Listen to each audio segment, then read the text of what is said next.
Hello बच्चों, आज का हमारा क्वेश्चन है Neurospora is widely used in genetics studies full stop pick up out the false statement.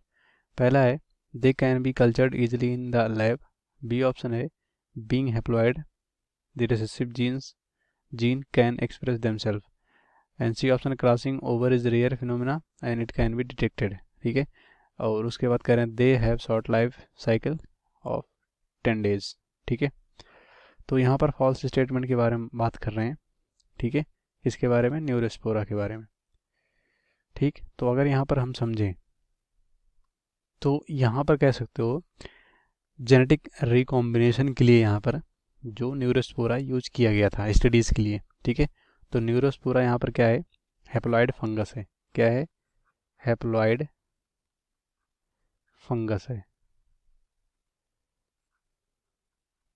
ठीक है, और यहाँ पर कह सकते हो हैप्लॉइड फंगस के साथ साथ यहाँ पर कह सकते हो बहुत शॉर्ट, ठीक है, शॉर्ट डिप्लॉयड, ठीक है, स्टेज रखता है ये। ठीक है, और ये भी डिप्लॉयड स्टेज कब रखता है, ठीक है, prior to meiosis, prior to meiosis. ठीक है, प्रियर टू मियोसिस, यहाँ पर क्या होगा, प्रियर टू मियोसिस। ठीक है, तो यहाँ पर ये हो गया न्यूरोस्पोरा है क्या। ठीक है, जिसपे यहाँ पर रिकॉम्बिनेशन यहाँ पर कह सकते हो इस पे स्टडी किया गया था। ठीक है, तो ये हेप्लॉइड ऑर्गेनिज्म है। ठीक है, और एक्सप्रेस करता है यहाँ पर डोमिनेंट एंड रिसेसिव जीन्स। ठीक है, यहाँ पर ये हेप्लॉइड है, तो यहाँ पर ये कह सकते हो डोमिनेंट एंड, ठीक है, रिसेसिव, दोनों जीन ये कह सकते हो एक्सप्रेस करता है। ठीक है, क्योंकि जो हेप्लॉइड ऑर्गेनिज्म होते हैं, ठीक है, उनमें यहाँ पर कह सकते हो दो सेट नहीं होते, एक ही सेट होता है। तो डोमिनेंट और रिसेसिव उनमें एक ही कंडीशन होता है। ठीक है, यहाँ पे नहीं कि वो कैपिटल आर है, कैपिटल आर स्मॉल आर है या डबल स्मॉल है तब रिसेसिव होगा। डोमिनेंट और रिसेसिव एक ही जीन उनके पास कह सकते हो होता है। ठीक है, क्योंकि वो क्या है, हेप्लॉइड है। ठीक, तो यहाँ पर कह सकते हो, और उनको यहाँ पर कह सकते हो ईजिली मीडियम में कल्चर किया जाता है। ठीक है, मतलब हम यहाँ पर क्या बोल सकते हैं, ईजिली, ईजिली कल्चर्ड किया जाता है इनको। ठीक है, जैसे कि साल्ट और यहाँ पर शुगर मीडियम में इन सबको कल्चर किया जाता है न्यूट्रिशनल रिक्वायरमेंट के लिए। ठीक है, अब यहाँ पर कह सकते हो ये फॉलो करते हैं यहाँ पर मेंडेलियन जेनेटिक्स। ठीक है, मतलब न्यूरोस्पोरा क्या फॉलो करते हैं, मेंडेलियन जेनेटिक्स। ठीक है, मेंडेलियन जेनेटिक्स फॉलो करते हैं। ठीक है, जिसमें यहाँ पर कह सकते हो कि जो इनके कह सकते हो जीन्स हैं वो सेग्रीगेटेड होते हैं इंडिपेंडेंटली, और यहाँ पर कह सकते हो, यहाँ पर अगर लिखें, ठीक है, इंडिपेंडेंटली सेग्रीगेट होते हैं। ठीक है, इंडिपेंडेंटली, ठीक है,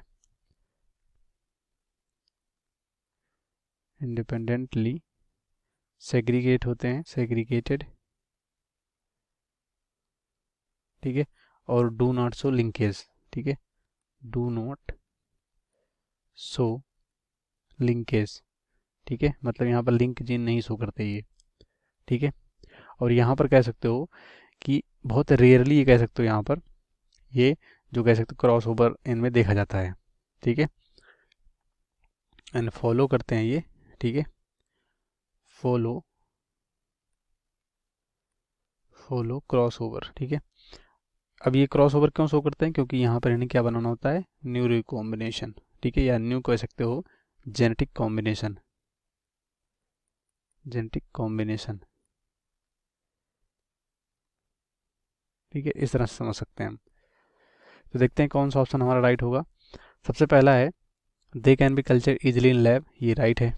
ठीक है, और हमें गलत पे टिक लगाना है।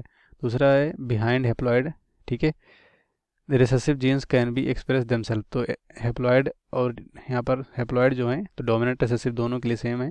ठीक है, तो ये राइट है, रिसेसिव भी शो कर सकते हैं। ठीक है, ये भी राइट है, ये भी राइट है, मतलब ये तो ये गलत हो जाएगा क्योंकि हमें फॉल्स पे लगाना है। तीसरा crossing over is rare phenomena and it can be detected.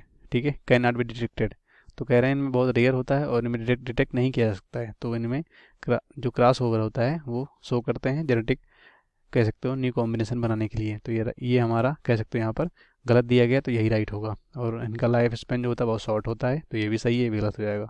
इस क्वेश्चन का राइट ऑप्शन सी होगा, बाकी सब गलत हो जाएगा।